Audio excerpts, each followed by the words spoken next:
પ્રથમ વાત આ કરવાની કે કોઈ પણ જાતનું વ્યસન ના હોય. બીજું વાત એક ડિગ્નિટીની દ્રષ્ટિએ, હું આમ ફ્રેશ થવા માટે થોડોક 2 ઘૂંટડા દારૂ પીવું તો જ મજા આવે. આખો દિવસ કામ કરીને થાકી ગયો હોય તો સાંજે જરા 2 ઘૂંટડા જોઈએ, અથવા સવારે ઘૂંટડો પીવું તો જરા ઓફિસે કામ કરવાની મજા આવે, અથવા તો ડ્રગ્સ લઈને થોડું નશામાં રહું તો રિલેક્સ થઈ જવું. આ બધા નમાલા વ્યક્તિઓના વિચાર છે. આ બધા કમજોર વ્યક્તિઓના વિચાર છે. કેટલાય મહાપુરુષો પૃથ્વી પર થઈ ગયા, જે આપણે અહીંયા બેઠા છીએ જેટલા આપણે અહીંયા બેઠા છે એ બધાનો આપણો વહીવટ વ્યવહાર ભેગા કરો ને એટલે રતન ટાટાના છાંટામાં ના આવે. ખબર છે ને? હા કે ના? બીજું, આપણે જેટલા અહીંયા બેઠા છીએ એ બધાનો વેપાર ધંધો વહીવટ વ્યવહાર ભેગા કરો એટલે મુકેશ અંબાણીના છાંટામાં ના આવે. હા કે ના? બોલો. આ બંને વ્યક્તિઓને કોઈ વ્યસનની જરૂર પડતી નથી. 12 કલાક કામ કરીને આખું એમ્પાયર 100 દેશોમાં ઊભું કર્યું, અને તારે 2 સ્ટોરમાં 2 ઘૂંટણા મારવા છે ને જોઈએ સાંજ પડે.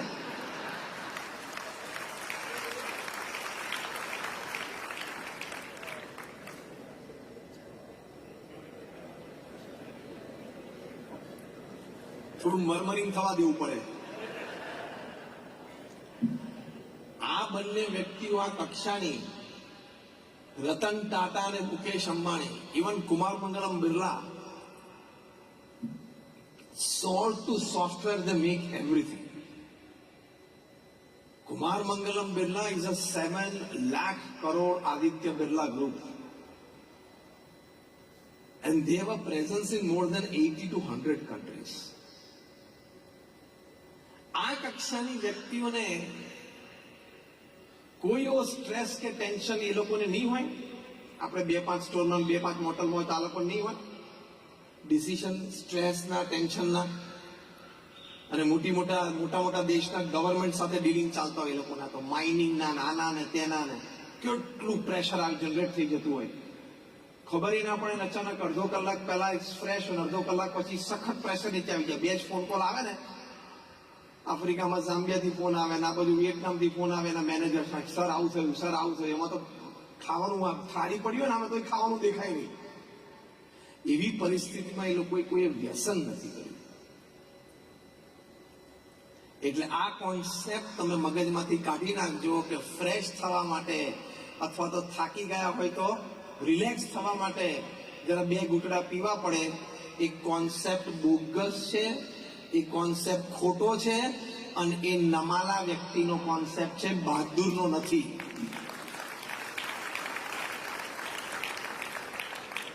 બહાદુર વ્યક્તિ છે ને એના થોટ પ્રોસેસથી જ ફ્રેશ રહે. અમે પ્રમુખ સ્વામી મહારાજને કામ કરતા જોયા છે, મહંત સ્વામી મહારાજને અત્યારે અમે એમને કામ કરતા જોયા છે. અત્યારે અમારા ગુરુ જે પ્રમુખ સ્વામી મહારાજના વારસ મહંત સ્વામી મહારાજની ઉંમર 90 વર્ષની છે,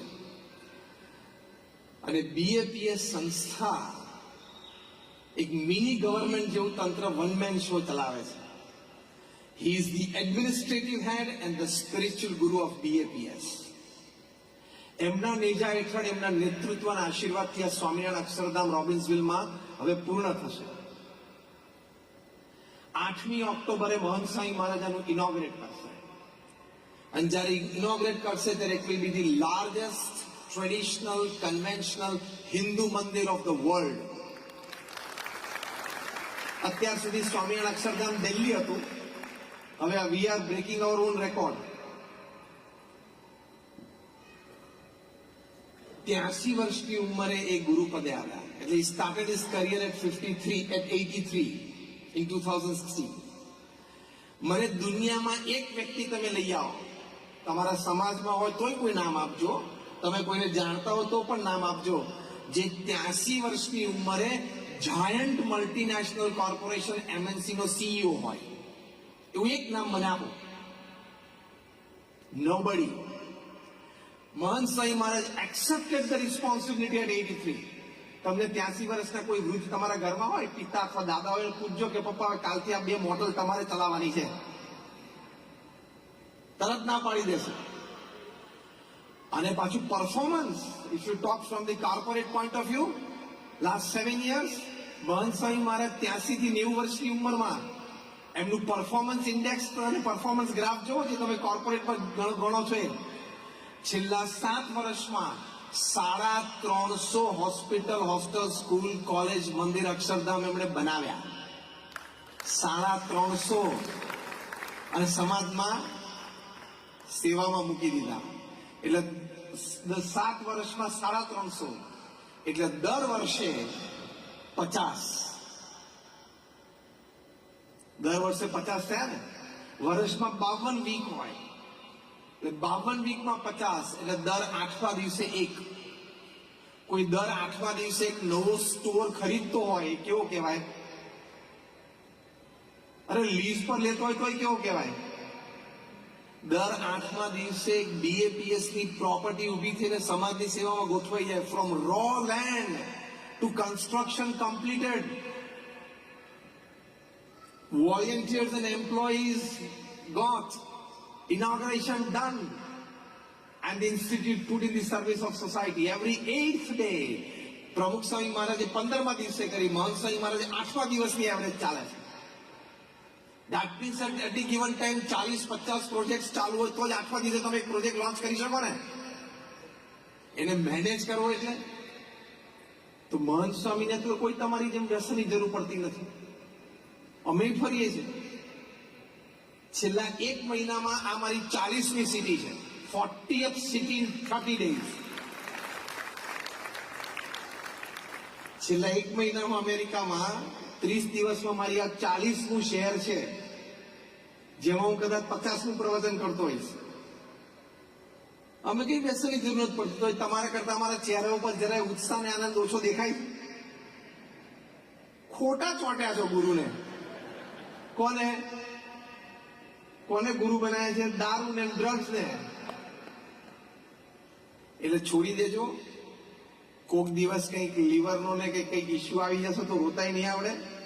તમાકુ ખાતા હશો, કોક દિવસ કેન્સર થઈ જશે તો રોતાય નહીં આવડે. તમારામાંથી કેટલા જણા એવું ઈચ્છે છે કે મારા ઘરમાં એક જણાને વ્યસન છે, દારૂ કે ડ્રગ્સ કે ગેમ્બલિંગ, એ છૂટી જાય તો બહુ સારું, એવી ઈચ્છા ધરાવતા હોય? આંગળી ઊંચી કરો તો. Just raise, everybody raise your hands. જેની પણ ઈચ્છા હોય ને કે મારા ઘરમાં એક જણાનું વ્યસન છૂટે, હાથ ઊંચા કરો. પ્રોપરલી હાથ દેખાય રીતે. મારે અહીંયા લાઈટ આવે છે. બસ, જો બધાનો હાથ ઊંચો છે, બરાબર. તો હું એક ટેકનિક શીખવાડું. બોલો,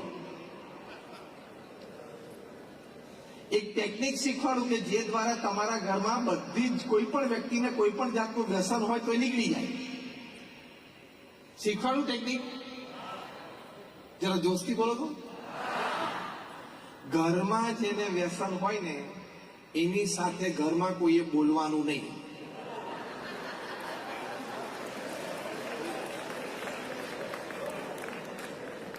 જો એ વ્યક્તિને માન સન્માન પૂરેપૂરું આપવાનું.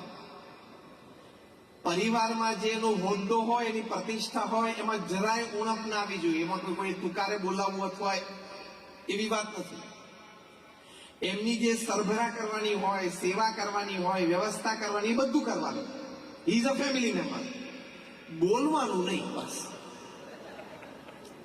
અને એ કંઈક બોલે તમારી પાસે તો લેખિત જવાબ આપવાનો.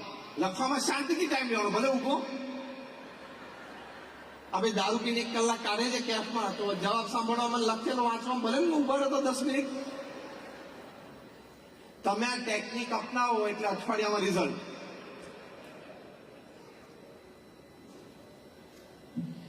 તમારામાંથી કોઈને વ્યસન હોય કે ના હોય, ચેપ્ટર 2, પણ ચેપ્ટર 1 તમારામાંથી કોઈ એવું ઈચ્છે છે કે તમારો દીકરો કે દીકરી 15, 17, 18, 20 વર્ષની ઉંમરે ડ્રગ એડિક્ટ થાય અને ડ્રગની હેરાફેરીમાં ક્યાંક પકડાય અને અહીંયા અમેરિકામાં જેલમાં જાય, એવું તમે ઈચ્છો છો કોઈ? પણ એ તમારા ઘણા બધાના ઘરમાં થવા બેઠું છે.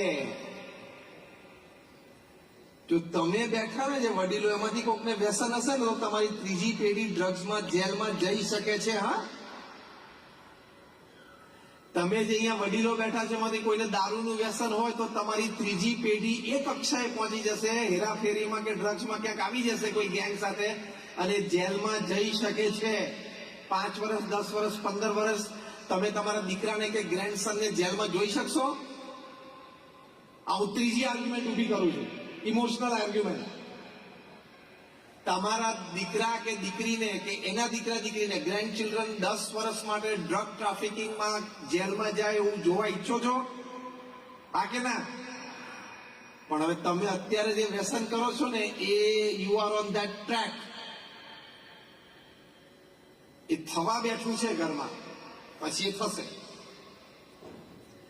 એટલે ડિઝાઇન ઓફ ઇન્ટરનલ સ્ટ્રક્ચર માં બીજી વાત આવે છે કે પ્યોરિટી. પહેલી વાત આપણે શું કરી? ક્લેરિટી, એટલે કે નીતિમત્તા, પ્રામાણિકતાથી ધંધો કરવો એ સ્પષ્ટતા. બીજી વાત છે પ્યોરિટી, કે આ શુદ્ધતા.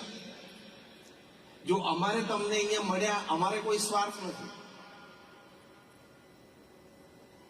અમે પૈસા લઈને નથી બોલતા. હું 25 વર્ષથી નેશનલ ઇન્ટરનેશનલ કોન્ફરન્સીસમાં બોલું છું. I don't charge a single penny.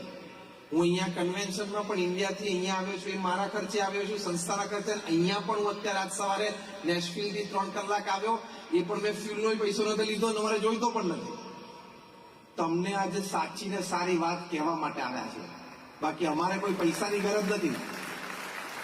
અમે કોઈની પાસેથી પૈસા, કારણ કે BAPS ના કોઈ સંત પાસે બેંક એકાઉન્ટ જ નથી. તો તમારા જીવનમાં સારા પાવે એની માટે અમે પ્રેમથી તમને આ વાત કરીએ છીએ. એટલે પ્યોરિટી ઓફ પર્સનલ લાઈફ રાખજો. અમે આટલું કામ કરીએ છીએ, અમારે વ્યસનની જરૂર પડતી, તમારે ના જરૂર પડે. અને બીજું શું છે, તમે વ્યસન રાખો ને એટલે અંદરથી ઘણી બધી એનર્જીસ દબાઈ જાય છે. ભગવાને એક ઇન્ટરનલ સિસ્ટમ મૂકી જ છે.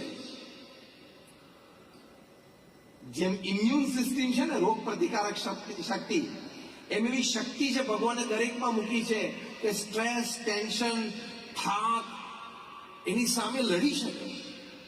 હવે બહારથી વ્યસન નાખીને આપણે એની સામે લડવાનો પ્રયત્ન કરીએ, ઇન્ટરનલી પેલી શક્તિ કાયમ માટે દબાઈ જાય. It's better to fight your issues with natural resources than artificial ones, isn't it? Fight with natural resources that you have. A reading habit is a natural resource. Yoga and exercise is a natural resource to fight. Association with good and like-minded people is a natural resource to fight. Keeping